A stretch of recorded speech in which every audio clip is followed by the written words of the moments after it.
After the Kansas City Chiefs lost the Super Bowl last night, President Trump took time to troll Taylor Swift again. Also, JD Vance has sparked a major meltdown on social media that you're not going to want to miss. And now there's a pastor coming out and calling for violence against Elon Musk. But let's first see Taylor getting booed.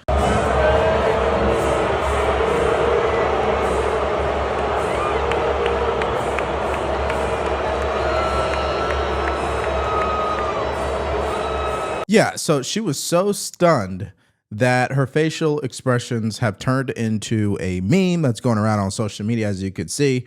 And they are comparing her facial expressions to this particular historic meme in and of itself. But the bottom line here is it's a clear vibe shift in America.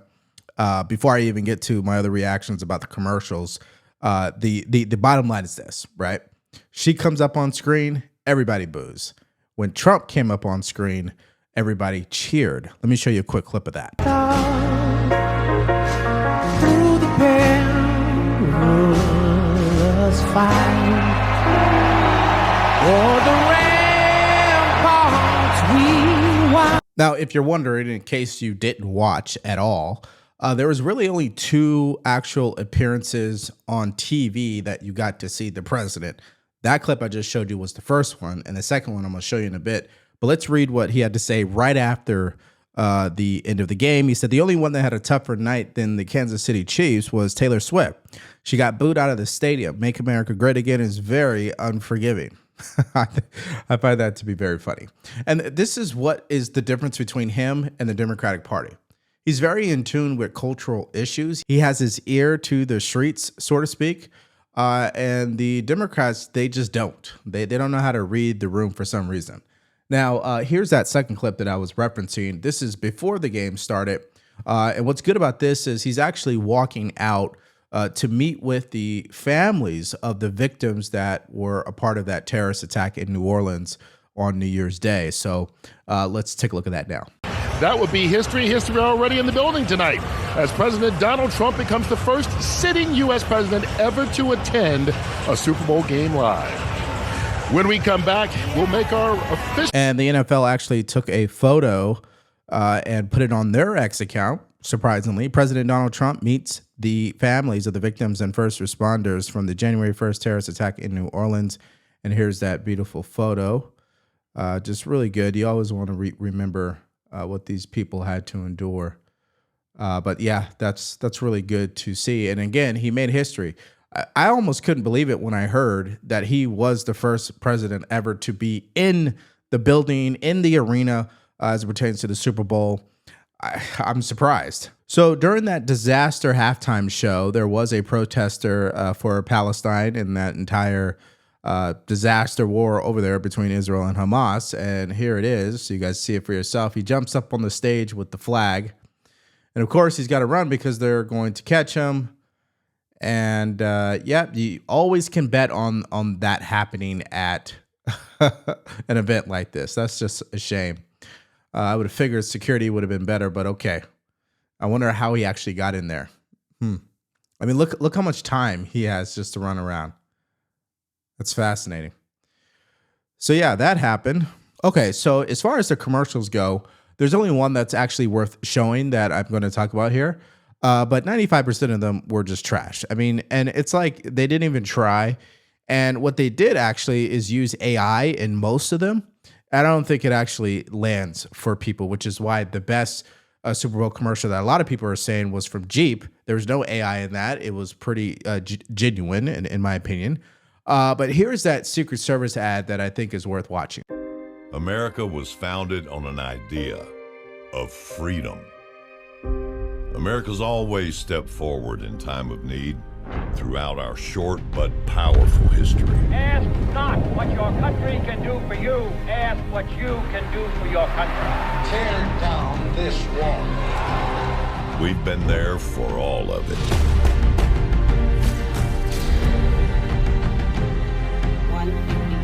A second plane hit the tower.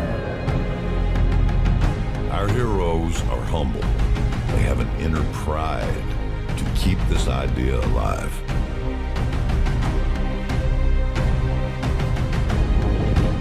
Protectors are born, they're not made. America's Secret Service protecting this Super Bowl is asking a few more to step forward. Now, that was a really good ad, in my opinion. I don't think it was the best one. I would put it at number 2. Number 1 was definitely Jeep, just my own personal opinion, of course. Even though Harrison Ford was in the commercial, which we all know how woke he is. Either way, that's really good for the Secret Service to get back to, obviously, merit and not the whole DEI stuff. Now, also during the Super Bowl game, President Trump put this major announcement. For far too long, the United States has minted pennies, which literally cost us more than 2 cents. This is so wasteful. I have instructed my Secretary of the U.S. Treasury to stop producing new pennies. Let's rip the waste out of our great nation's budget, even if it's a penny at a time. Now, I didn't even really know this until it started circling around on social media that, what does it cost to actually make 1 penny? It takes 2 pennies. So clearly, we're losing money by making pennies. It doesn't make any sense, right? Now, one of the biggest controversies that's actually been flying under the radar is obviously the judge ruled that Elon Musk and the Doge staffers and even Trump's political appointees, such as the Secretary of Treasury, cannot access the Treasury database, which sounds out of this world. Well, what has happened as a result is J.D. Vance has gotten into a war with people on social media over this entire debate. Now, before we get to that, let's hear what Trump had to say about this ruling. A couple of court losses, Mr. President, and J.D. Vance said judges aren't allowed to control the executive power. What's your take on that? Well, we're going to see what happens. We have a long way to go, and we're talking about fraud, waste, abuse, and when a president can't look for fraud and waste and abuse, we don't have a country anymore. So we're very disappointed with the judges that would make such a ruling, but we have a long way to go. We have to find all of the fraud that's going on. We have tremendous fraud, tremendous waste, and tremendous abuse, and theft, by the way. And the day you're not allowed to look for theft and fraud, etc., then we don't have much of a country. So no judge should frankly be allowed to make that kind of a decision. It's a disgrace. And Vice President J.D. Vance said this earlier, and this is what actually sparked this entire drama online. If a judge tried to tell a general how to conduct a military operation, that would be illegal. If a judge tried to command the attorney general in how to use her discretion as a prosecutor, that's also illegal. Judges aren't allowed to control the executive's legitimate power. And this also led to other people, obviously, supporting what the vice president had to say, like Gina Ellis, who said corrupt judges exercising unconstitutional activism should be impeached. And Warhawk Liz Cheney said this: if you believe any of the multiple federal courts that have ruled against you so far are exceeding their statutory or constitutional authority, your recourse is to appeal. You don't get to rage quit the republic just because you are losing. That's tyranny. Now, I didn't read anywhere where he said he was rage quitting or anything like that, but she has a habit of piping in when really she shouldn't. Also, Adam Corrupt Schiff said this: JD, we both went to law school, but we don't have to be lawyers to know that ignoring court decisions we don't like puts us on a dangerous path to lawlessness. We just have to swear an oath to the Constitution and mean it. Well, so does the judge. I mean, when you rule in the way that you did, without any legal basis, you're opening the door up for your orders to be defied. I mean, let's just call it what it is. And the issue with the Democratic Party is they're the one that ends up setting the rules to the game. When you issue preemptive pardons, right? When you revoke President Trump's security clearance from 2021, and you have this judge who gives the ruling that he does, again, without any legal basis, then you're setting the rules for that to happen to you. And another example of that is from Insurrection Barbie, who puts this up: where was this sentiment when Joe Biden ignored the Supreme Court and canceled student loan debt after they said it was unconstitutional? And that was SCOTUS, not some lowly district court that will get reversed on appeal. And of course, there are the receipts where he put this up in 2023, as I had hoped. POTUS has taken swift and decisive action today in the aftermath of the Supreme Court's ruling on student debt. His commitment to create other pathways for student debt relief will give millions of Americans hope at a time when the Supreme Court has again failed them.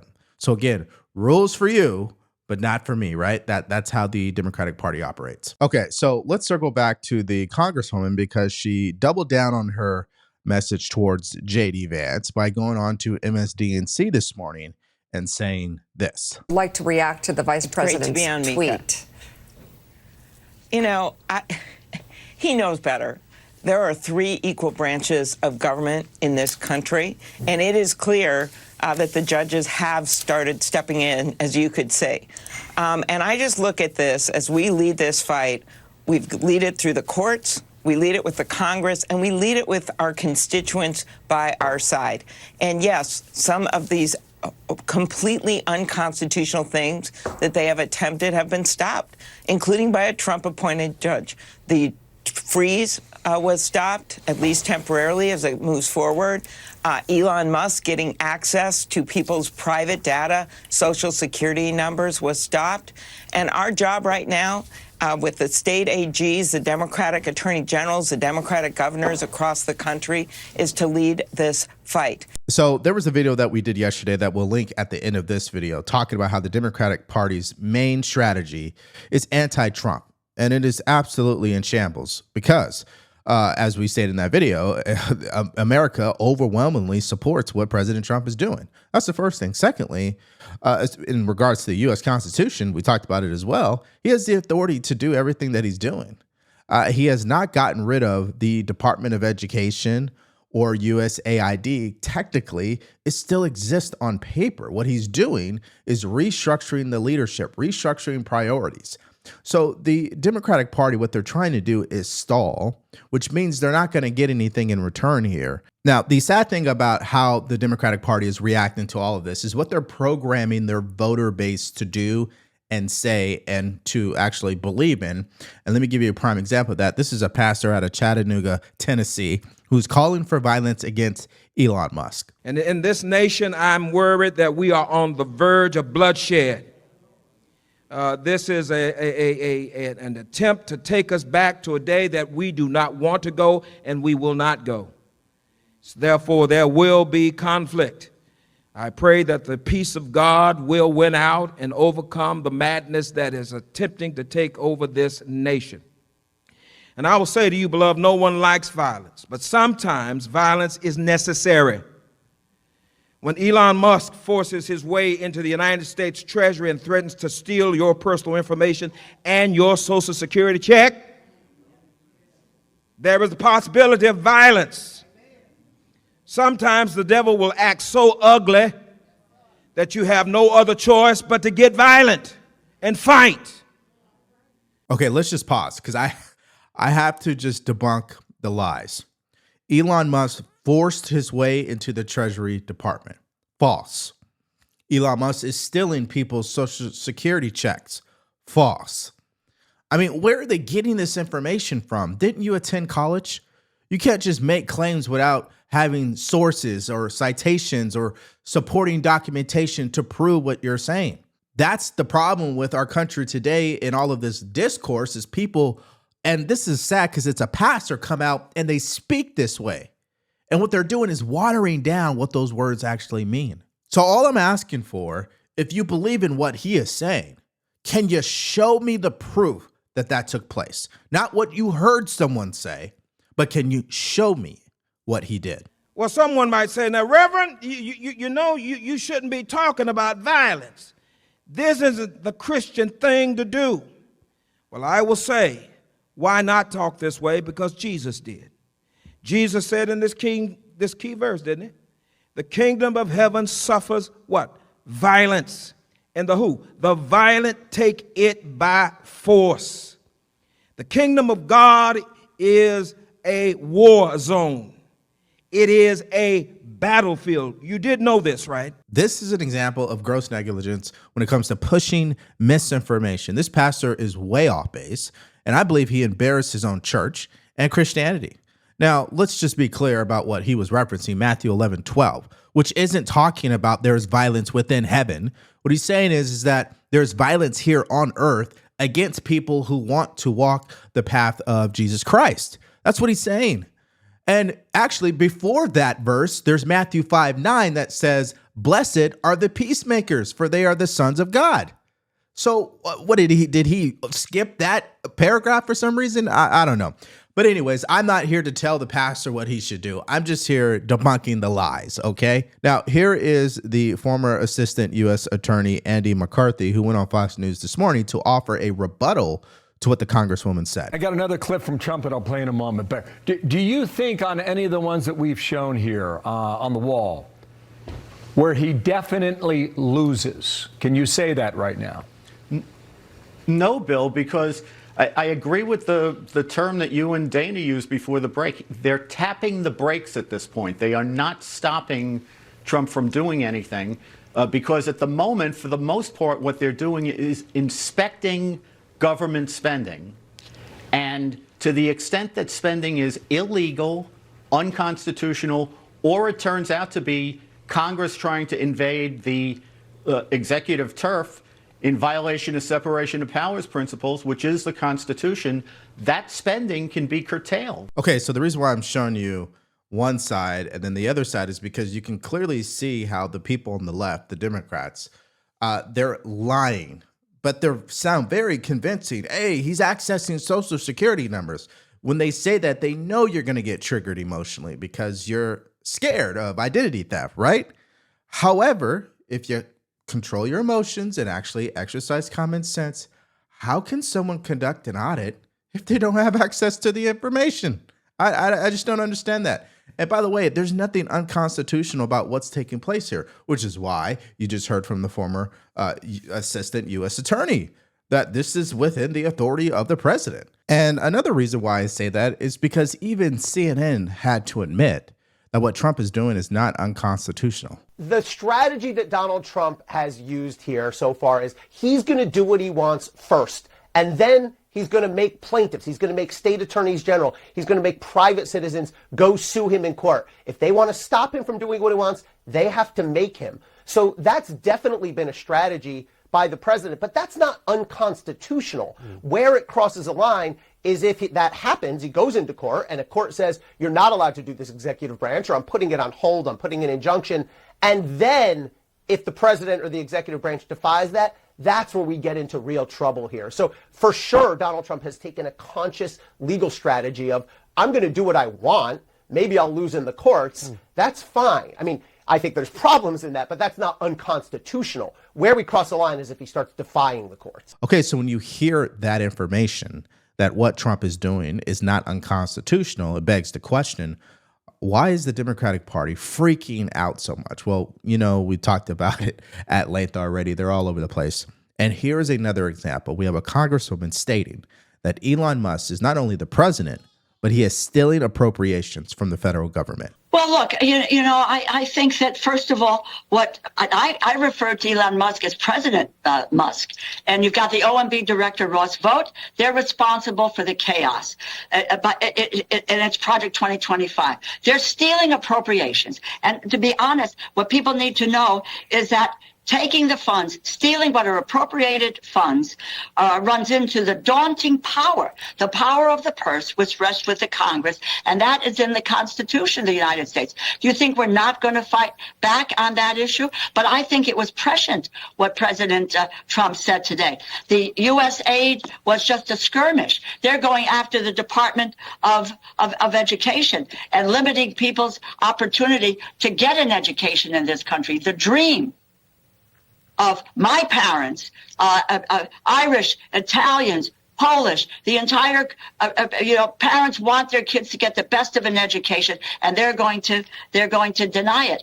We are going to respond to it, and we are responding to it. Oh yeah, they are responding to it, but in a childish, immature way, of course. And 99.9% of the things that are coming out of their mouth has no legal basis to it, and isn't really going to help their cause, because it's all fear mongering at the end of the day, which is why I want to show you the opposite of this debate from Speaker Mike Johnson and what he had to say about this. This idea, all the controversy about Elon Musk helping us out, they're going through to find efficiencies. There has been massive fraud, waste, and abuse of the American taxpayers' dollars, and this is the best way to do it. You bring in effectively an outside auditor, and that's what Elon and the team are doing, and what they are uncovering is incredible abuses of the public fisc, and so we applaud that. We're supporting it, and And we're going to back it up with legislative action to make sure we codify these changes so that it's more lasting than just one administration.